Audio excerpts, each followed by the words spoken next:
Hello all. इस video का अपना टारगेट ये है कि अगर हमें एक सिस्टम ऑफ लेंस दिया हो जिसमें दो लेंस रखे हो, है ना। एग्जाम्पल के लिए मैं यहाँ पर दो कॉन्वेक्स लेंस लिया हूँ। अगर दो लेंस रखे हुए हों और आपस बीच में जो डिस्टेंस है वो d है, दोनों कांटेक्ट में नहीं है ना। आपस में बीच में एक फाइनाइट डिस्टेंस d है। और ऐसे केस में अगर मैं इस सिस्टम का इक्वलेंट फोकल लेंथ निकालना चाहता हूँ फर्स्ट, दूसरा मैं ये निकालना चाहता हूँ कि ये जो इक्वलेंट लेंस जो इसका बनेगा उसकी पोजीशन क्या होगी। ये दो टारगेट है इस वीडियो का, है ना। पहला इक्वलेंट फोकल लेंथ निकालना और दूसरा उस इक्वलेंट लेंस की पोजीशन बताना। ठीक है, तो ये टारगेट है। तो कैसे करना है यहाँ पर अपने को डील इस सिचुएशन को। पहली बात तो एक स्पेसिफिक केस में ही ये सिचुएशन की अपन बात करते हैं जब जो इंसिडेंट लाइट होती है वो parallel to the principal axis हो। अगर ये incident ray parallel to principal axis नहीं है तो फिर हम ये वाली एनालिसिस नहीं कर सकते। तो पहली कंडीशन ये है कि incident ray is parallel to the principal axis. अब इस लेंस को ध्यान से देखो भाई, इसका फोकल लेंथ मैं क्या माना हूँ, f1 माना हूँ। ये इंसिडेंट लाइट AB, ठीक है, और ये रिफ्रैक्टेड लाइट। अब सोचो भाई, अगर ये लेंस नहीं होता तो ये रिफ्रैक्टेड लाइट कहाँ तक जाती, यहाँ तक जाती, F1 पॉइंट तक, है ना। इसका मतलब ये P1 से लेकर F1 तक की जो दूरी है वो क्या हुई, focal length of the lens हुई, है ना भाई। क्योंकि पैरेलल रे को लेंस कहाँ पर ले जाके मीट करवाता है प्रिंसिपल एक्सिस में, फोकल लेंथ पे, ठीक है ना। तो ये P1 से लेकर F1 तक की जो लेंथ हो गई वो फोकल लेंथ हो गई of the first lens which is F1, है ना। लेंथ को अपन F1 से डिनोट कर रहे हैं, पॉइंट को अपन कैपिटल F1 से डिनोट कर रहे हैं, ठीक है। अब यहाँ पर तो लेंस है भाई, तो ये रे क्या करेगी, यहाँ पर फिर से ये रिफ्रैक्ट हो जाएगी और ऐसे आगे बढ़ जाएगी, ठीक है ना। मतलब ये C से D में चली जाएगी। तो पहले A से B आई, फिर B से C गई, फिर C से D। अब ध्यान देना भाई, ये जो D पॉइंट है, ऐसा गलती से भी मत सोच लेना कि ये जो D पॉइंट है वो इस लेंस का फोकस है। बिल्कुल ऐसा नहीं। क्यों? क्योंकि ये वाली लाइन, ये वाली जो रे है वो इसके लिए इंसिडेंट हो गई ना, वो पैरेलल तो है नहीं। पैरेलल नहीं है तो क्या होएगा कि ये जहाँ पर मीट करेगी प्रिंसिपल एक्सिस को रिफ्रैक्ट होने के बाद, वो फोकस नहीं होएगा, वो कोई और पॉइंट होगा। अगर फोकस होता तो मैं यहाँ पर F2 लिखता, पर वो फोकस नहीं है, ठीक है। अब देखो भाई, अगर मैं ध्यान दूँ इस पूरी पिक्चर की, मतलब इसकी बिग पिक्चर देखूँ, ओवरऑल व्यू देखूँ अगर इसका मैं इस सिचुएशन का, तो ये इंसिडेंट लाइट है ना, और ये फाइनल इमर्जेंट रे है। तो फाइनली इमेज जो बनी वो पॉइंट डी पे बनी, और फाइनली रिफ्रैक्टेड रे ये है ना। तो सोचो भाई, इन दोनों लेंस की बजाय मैं अगर एक यहाँ पर लेंस रख देता, यहाँ पर, ठीक है, जिसकी फोकल लेंथ कितनी होती, P से लेकर D की लेंथ के बराबर, जिसको मैं स्मॉल f से डिनोट कर रखा हूँ, तो मेरा काम चल जाता, है ना। इंसिडेंट रे आती, पॉइंट E पे रिफ्रैक्ट हो जाती और पॉइंट D पे फोकस हो जाती, ठीक है ना। तो इक्विवेलेंट पोजीशन क्या हो गई लेंस की, यही वाली हो गई जिसको अपन ये डॉटेड लाइन से शो कर रखे, है ना। लिख भी रखा हूँ मैं यहाँ पर, पोजीशन ऑफ इक्विवेलेंट लेंस, ठीक है। अब देखो भाई, इसको थोड़ा और अच्छे से देख लो। ये इंसिडेंट रे की जो इक्विवेलेंट लेंस की जो पोजीशन है वो कैसे निकाला हूँ मैं। फाइनली जो रिफ्रैक्टेड रे है वो और जो इंसिडेंट रे है वो इस पॉइंट E पे मीट कर रही है ना, तो उसी पोजीशन को मैं इक्विवेलेंट लेंस की पोजीशन माना हूँ, ठीक है ना। और इस PD को इक्विवेलेंट लेंस का फोकल लेंथ माना हूँ। तो ये दोनों मेरे को अब निकालना पड़ेगा कि ये भैया ये पोजीशन, मतलब ये जो इक्विवेलेंटली लेंस की पोजीशन है वो इस सेकंड लेंस से कितनी पीछे है। तो यानी कि P2 की डिस्टेंस निकाल लूँ मैं, है ना, तो मेरे को पोजीशन पता चल जाएगी। और PD की वैल्यू अगर मैं निकाल लूँ, यानी कि F की वैल्यू निकाल लूँ, तो क्या पता चल जाएगा, focal length of the equivalent lens, ठीक है। अब अब अपने को ये पता होना चाहिए कि कोई भी थिन लेंस किसी भी लाइट रे को अगर रिफ्रैक्ट करता है तो एंगल ऑफ डेविएशन का एक फॉर्मूला होता है छोटा सा, वो फॉर्मूला होता है सिंपली h1/f1। अब ये h1 क्या है? h1 है प्रिंसिपल एक्सिस से कितनी हाइट पे इंसिडेंट रे लेंस को हिट की, और f क्या है? Focal length. ठीक है ना। फॉर एग्जांपल ये वाली जो रे है वो h1 हाइट पे हिट की और इस लेंस का फोकल लेंथ f1 है, तो जो डेविएशन सफ़र की है लाइट, है ना, ये ऐसे जाने वाली थी पर जा रही है ऐसे, तो ये जो डेल्टा 1 एंगल है, एंगल ऑफ डेविएशन, वो कितना हो जाएगा? Simply h1/f1। ठीक है ना, यानी कि हाइट अपॉन फोकल लेंथ। तो यही चीज़ मैं यहाँ पर लिख के रखा हुआ हूँ, delta 1 is equal to h1/f1। ठीक है। सिमिलरली देखो भाई, अब ये जो सेकेंड रे है वो कहाँ पर हिट की? इस लेंस को इस सी पॉइंट पे हिट की, और ये जो सी पी हाइट है ना, उस सी पी हाइट को मैं h2 से रिप्रेजेंट कर रहा हूँ। ठीक है। तो इस केस में ये जो एंगल ऑफ डेविएशन सफ़र कर रही है वो कौन सा एंगल है? पहली बात तो ये समझते हैं। सेकेंड लेंस के लिए ये इंसिडेंट लाइट हो गई और ये रिफ्रैक्टेड लाइट हो गई, है ना। तो इन दोनों के बीच का जो एंगल है डेल्टा 2, वो क्या हो गया अपना? Angle of deviation for second lens delta 2, वो क्या हो जाएगा? This length h2 divided by focal length of this lens which is f2। ठीक है ना। तो h2/f2 will be equal to delta 2। तो यही चीज़ मैं यहाँ पर लिख के रखा हुआ हूँ। ठीक है। अब सोचो भाई, अब equivalent focal length, equivalent focal length को मैं क्या माना हूँ? f माना हूँ, है ना। अब सोचो, अगर यहाँ पर मैं एक इक्विवेलेंट लेंस को रख देता हूँ, है ना, और ये इंसिडेंट लाइट है। अब सोचो कि यहाँ पर इमेजिन करो कि ये दोनों लेंस नहीं है, दोनों लेंस नहीं है, वो इक्विवेलेंट फाइनल लेंस रखा हुआ है इस पोजीशन पे। तो उस पे उसको जो ये इंसिडेंट लाइट है वो कितनी हाइट पे हिट की? h1 हाइट पे, है ना। और कहाँ ले जाके उसको फोकस कर दी? पॉइंट डी पे। फोकल लेंथ कितनी हो गई? f हो गई। तो इक्विवेलेंट रे का जो डेविएशन आएगा, नेट डेविएशन, जिसको मैं डेल्टा से रिप्रेजेंट किया हूँ, है ना, इक्विवेलेंट लेंस के द्वारा जो डेविएशन आया वो कितना आ जाएगा? h1/f, है ना भाई। f क्या है? Focal length of the equivalent lens. तो ये डेल्टा क्या हो गया अपना? h1 equivalent focal length of the system. ठीक है, ये बात हो गई। अब अपन आगे बढ़ते हैं भाई, है ना। तो अब ध्यान दो, इस ट्राइंगल BEC में, BEC या BEC को मारो गोली, हाँ ठीक है, चलो देख सकते हैं ट्राइंगल BEC को। देखो भाई, BEC थोड़ा जूम कर देता हूँ। BEC देखो, ये वाला जो एंगल है डेल्टा 2, और ये जो एंगल है वो अपोजिट एंगल है ना।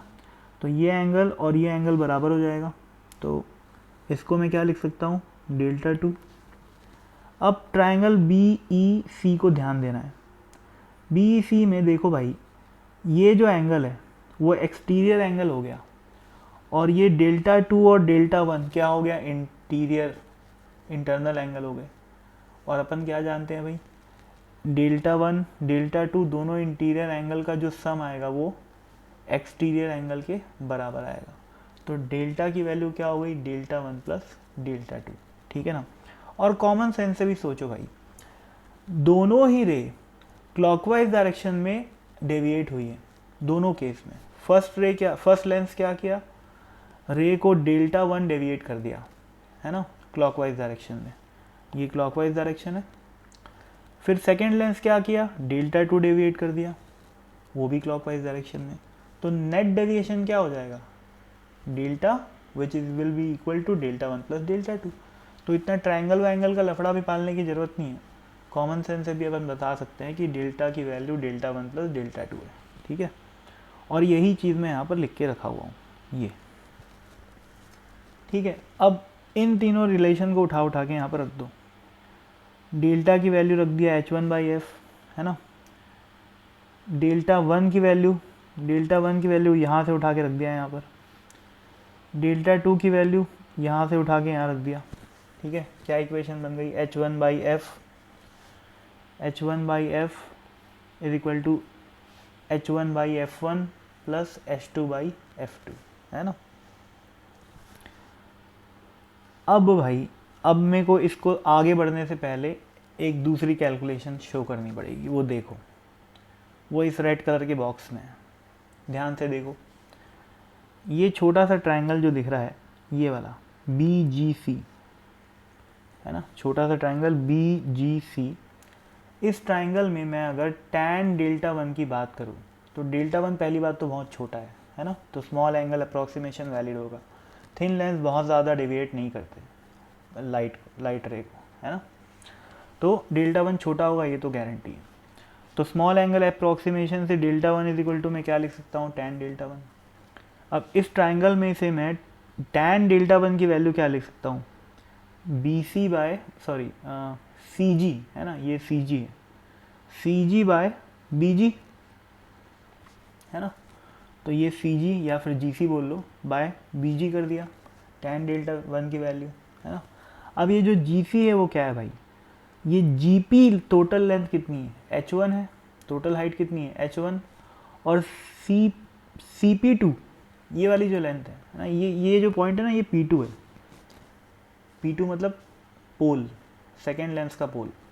तो ये जो CP2 है ना, वो क्या हो जाएगा H2, ये मैं अज्यूम किया हूँ। तो ये जो GC है वो क्या हो गया भाई, H1 माइनस H2 हो गया, है ना। तो ये GC को मैं क्या लिख दिया, H1 minus H2 divided bye BG।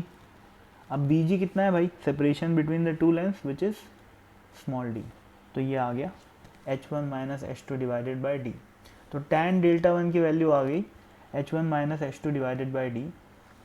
तो अब भाई देखो इक्वेशन क्या बन गई मेरी, delta 1 is equal to H1 minus H2 divided by d। d को यहाँ पर ले जाके इंटू करूँगा तो क्या बन जाएगा, delta 1 into D is equal to H1 minus H2, है ना। इस इक्वेशन को रीअरेंज करूँगा, H2 को राइट हैंड साइड ले जाऊँगा, है ना, और डेल्टा 1 डी को मैं H2 को मैं लेफ्ट हैंड साइड ले गया, है ना, H2 को मैं लेफ्ट हैंड साइड ले गया, प्लस H2 बन गया, और डेल्टा 1 डी को मैं कहाँ ले गया, राइट हैंड साइड में, तो माइनस डेल्टा 1 डी बन गया। तो H2 is equal to H1 minus delta 1 D आ गया। इस रिलेशन को ध्यान से रख लो भाई, दिमाग में रख लो इस चीज़ को। तो H2 इज इक्वल टू क्या आ गया, H1 minus delta 1 into D. उसी चीज़ को मैं यहाँ पर रख दिया हूँ। इस H2 की जगह मैं क्या रख दिया, H1 minus delta 1 into D. अब मैं ऐसा क्यों कर रहा हूँ, क्योंकि मेरे को पता है कि रिज़ल्ट फाइनली क्या आने वाला है और क्या करने से आने वाला है, मेरे को ये पता है। तो ये प्योर गणित है भाई, प्योर मैथ्स है ना। इक्वेशंस, एक इक्वेशन में से दूसरी चीज़ को उठा के डालने से सिंप्लीफाई करते हैं, कुछ कुछ कट जाता है और फाइनली एक रिज़ल्ट आ जाता है। तो समझना भी है और हल्का फुल्का याद भी करना है एक दो स्टेप। हालांकि कोई डेरिवेशन में नहीं पूछने वाला है एग्ज़ाम में, लेकिन अगर आप खुद भी डेरिवेट करने बैठोगे तो बहुत टाइम लगता है सोचने के लिए कि कौन से स्टेप में क्या करें। इसी वजह से मैं थोड़ा सा याद करके रखा हूँ कि हाँ भाई ऐसा ऐसा करना है मेरे को, है ना। हल्का फुल्का याद करने में कोई बुराई नहीं है, भले ही फिज़िक्स है पर याददाश्त तो थोड़ी हर जगह काम आती है ना। ऐसा नहीं कि सिर्फ समझने से काम चल जाएगा, याद भी रखना पड़ता है, समझना भी पड़ता है, ठीक है। देखो भाई अब H2 को मैं क्या किया, H1 माइनस डेल्टा 1 डी रख दिया। अब डेल्टा 1 को मैं क्या रख सकता हूँ, डेल्टा 1 को मैं रख सकता हूँ H1 बाई F1 यहाँ से, है ना, H1 बाई F1 रख सकता हूँ। तो ये इक्वेशन क्या बन जाएगी, H1 बाई F को लिख दिया H1 by F, H1 by F1 को लिख दिया H1 बाई F1, और H1 डिवाइडेड बाई F2 कर दिया पहले, minus delta 1 into D by F2। ये चीज़ को मैं यहाँ पर लिख दिया हूँ डी बाई F2, और जो डेल्टा 1 बच रहा था उसको क्या लिख दिया मैं, H1 बाई F1 यहाँ से उठा के, ठीक है ना। तो भाई देखो ये H1 H1 H1 और H1 कट जाता है।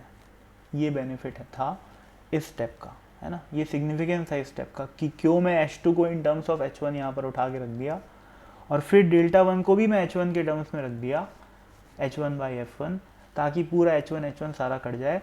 और रिलेशन क्या बन गया भाई देखो, 1 by F1 is equal to 1 by F is equal to 1 by F1 plus 1 by F2 minus D upon F1 F2, ये रिलेशन बन गया, है ना। तो ये रिलेशन किस चीज़ का है?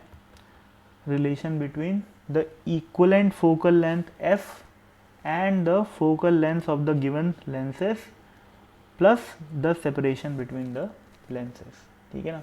तो ये रिजल्ट अपने को याद रखना है, ये वाला रिजल्ट अपने को याद रखना है। जब भी दो लेंस रखे हुए हो d डिस्टेंस पे, तो equivalent focal length will be given by this formula. पर ध्यान रखना भाई, ये पूरी एनालिसिस तभी वैलिड है जब इंसिडेंट रे पैरेलल होगी। अगर इंसिडेंट रे पैरेलल नहीं है, उस केस में अपने को सिंपली दो अलग अलग लेंस मान के 2 बार लेंस फॉर्मूला लगा के आंसर निकालना पड़ेगा। फर्स्ट बार जो रिफ्रैक्शन के बाद इमेज बनी है ना, first image will be behaving as object for the second lens, और फिर से लेंस फॉर्मूला लगाया और final position of the image को निकालेंगे अपन, है ना। और दैट्स इट, ये फोकल लेंथ इक्विवेलेंट तो निकल गई। अब आगे बढ़ते हैं। अपना सेकेंड टारगेट क्या था? ये पोजीशन ऑफ इक्विवेलेंट लेंस निकालना, है ना। 2 टारगेट बताया था मैं, फोकल लेंथ निकालना और position of the equivalent lens निकालना, ठीक है। पोजीशन कैसे निकालें भाई? देखो, इसको देखो ध्यान से, इन सब कैलकुलेशन को समझो बात को, कि position of equivalent lens is PP2, ये रहा PP2, है ना, नीचे PP2, या फिर उसको मैं EG भी बोल सकता हूँ, EG और PP2 बराबर है ना, बिहाइंड द सेकेंड लेंस। तो पोजीशन ऑफ जो इक्विवेलेंट लेंथ है वो PP2 distance behind the second lens है, ठीक है। अब ये टैन डेल्टा कौन से ट्रायंगल को देखेंगे अपन? ये वाले ट्रायंगल, ये सबसे छोटा ट्रायंगल, है ना, EGC को ध्यान से देखो। EGC में मैं टैन डेल्टा की वैल्यू क्या रख सकता हूँ? GC डिवाइडेड बाय EG, है ना। तो GC डिवाइडेड बाय EG कर दिया, ठीक है भाई। फिर GC को मैं अगेन क्या लिख सकता हूँ? Total length H1, total height H1 minus H2, तो ये लिख दिया H1 minus H2 divided by what? EG, है ना। अब टैन डेल्टा मैं बता चुका हूँ क्या होता है, यहाँ पर ध्यान करो भाई, ये डेल्टा, अच्छा टैन डेल्टा और डेल्टा बराबर ही होगा भाई, स्मॉल एंगल अप्रॉक्सीमेशन, है ना। और डेल्टा को मैं क्या लिख सकता हूँ? H1 बाई F क्या है? ये इक्विवेलेंट फोकल लेंथ है, ठीक है। तो डेल्टा को मैं लिख दिया, टैन डेल्टा को लिख दिया डेल्टा, और डेल्टा को लिख दिया H1 बाई F, और वो किसके बराबर आ गया? H1 minus H2 divided by EG के बराबर आ गया। बहुत बढ़िया। इस रिलेशन से मैं EG की वैल्यू क्या लिख सकता हूँ? F into H1 minus H2 divided by H1, है ना। H1 को नीचे ले गया, EG को यहाँ पर ऊपर ले गया, और F को इधर क्रॉस मल्टीप्लाई कर दिया, तो क्या बन गया? F into H1 minus H2 divided bye H1। आगे बढ़ते हैं। अब फिर देखो भाई, H1 माइनस H2 को मैं क्या करूँगा? यहाँ पर देखो, ये यहाँ पर ये H1 माइनस H2 की वैल्यू क्या है? इस इक्वेशन से मैं H1 माइनस H2 की वैल्यू लिख सकता हूँ D into delta one into D, है ना। ये वाला रिलेशन देखो भाई ध्यान से, ये वाला थोड़ा हौच पौच हो गया है, पर कोई बात नहीं, हल्का फुल्का तो दिख ही रहा होगा, है ना। थोड़ा जूम कर देता हूँ, चलो देखो, H1 माइनस H2 की वैल्यू क्या है? डेल्टा वन इंटू डी, ठीक है ना। इसी चीज़ को उठा के यहाँ पर रख दिया, डेल्टा वन इंटू डी, ठीक है, इंटू F बाय H1, वो तो है ही यहाँ पर, है ना, चल ही रहा है वो तो। अब फिर मैं क्या किया? इस डेल्टा वन को H1 के डिनोमिनेटर में लिख दिया, मतलब डेल्टा वन को डिनोमिनेटर के डिनोमिनेटर में लिख दिया, है ना। तो H1 बाय डेल्टा वन लिख सकता हूँ मैं। फिर H1 बाय डेल्टा वन को क्या लिख सकता हूँ भाई? देखो ध्यान से, इधर आओ, इधर देखो इस रिलेशन को, है ना। इस रिलेशन में delta one is equal to H1 by F1 है, तो H1 बाय डेल्टा वन कितना हो जाएगा? F1 हो जाएगा, है ना। देखो इधर F1 को ऊपर ले गया LHS में, और डेल्टा वन को नीचे ले गया RHS में, तो ये रिलेशन आ गया। तो H1 बाई डेल्टा वन को मैं क्या बोल सकता हूँ, F1 बोल सकता हूँ, है ना। यही यहाँ पर लिख दिया मैं, H1 बाई डेल्टा वन को क्या लिख दिया, F1। हो गई कहानी ख़त्म, है ना। क्या आ गई distance finally, DF upon F1। D क्या है, separation between the two lenses, F क्या है, इक्विवेलेंट फोकल लेंथ, और F1 क्या है, F1 है फर्स्ट लेंस का फोकल लेंथ, ठीक है ना। और एक बात और ध्यान रखनी है भाई, ये डिस्टेंस किस लेंस से आई है, ये सेकेंड लेंस से दूरी है, किसकी, इक्विवेलेंट लेंस की। लेकिन उसके फॉर्मूले में क्या आया है, separation between the lens into focal length, equivalent focal length divided by focal length of the first lens, है ना भाई। तो सारी चीज़ों को ध्यान में रखना है, तभी जाके कौन मतलब क्लैरिटी आएगी, वरना फिर अपन फॉर्मूला खाली याद कर लेंगे तो उससे काम नहीं चलेगा।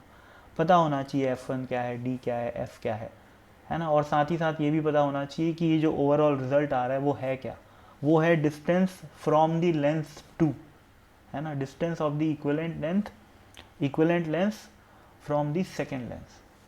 तो ये हो गया formula D into F by F1, जो अपने को याद रखना है ना भाई। ये फॉर्मूला बहुत इंपॉर्टेंट है, याद होना चाहिए, ठीक है ना। और दूसरा ये वाला इक्विवेलेंट फोकल लेंथ का फॉर्मूला, ये भी याद होना चाहिए। और कंडीशन भी याद होना चाहिए कि incident light should be parallel to the principal axis. दूसरी चीज़ क्या, जो इक्विवेलेंट पोजीशन आई है वो सेकेंड लेंस के से दूरी बताती है ना। तो that's it, I hope it is clear. और कोई डाउट वाउट अगर हो या कोई स्टेप समझ में नहीं आया हो तो कमेंट सेक्शन में मेरे से ज़रूर पूछ लेना, पूरी कोशिश करूँगा कि एक्सप्लेन करूँ, है ना, और क्लैरिटी के साथ। वैसे मेरे को लगता है यार कि समझ में आ ही गया होगा, अब इससे ज़्यादा तो कोई क्या ही समझाएगा, है ना। थोड़ा सा नोट्स वगैरह भी बना लेना, है ना। जैसे जैसे मैं लिखवाते मतलब मैं तो वीडियो बना रहा हूँ, पर नोट्स कॉपी में एक बार लिख लोगे तो वो याददाश्त में फिट हो जाएगा। तो बैठे बैठे खाली मूवी जैसे देखोगे तो भाई समझ में नहीं आएगा, मतलब या समझ में आ भी गया तो फिर भूल जाओगे कुछ दिनों बाद। तो जब भी कोई अपन वीडियो देखें, एजुकेशनल वीडियो, तो उसके नोट ज़रूर बना लें, उससे फ़ायदा होता है ना।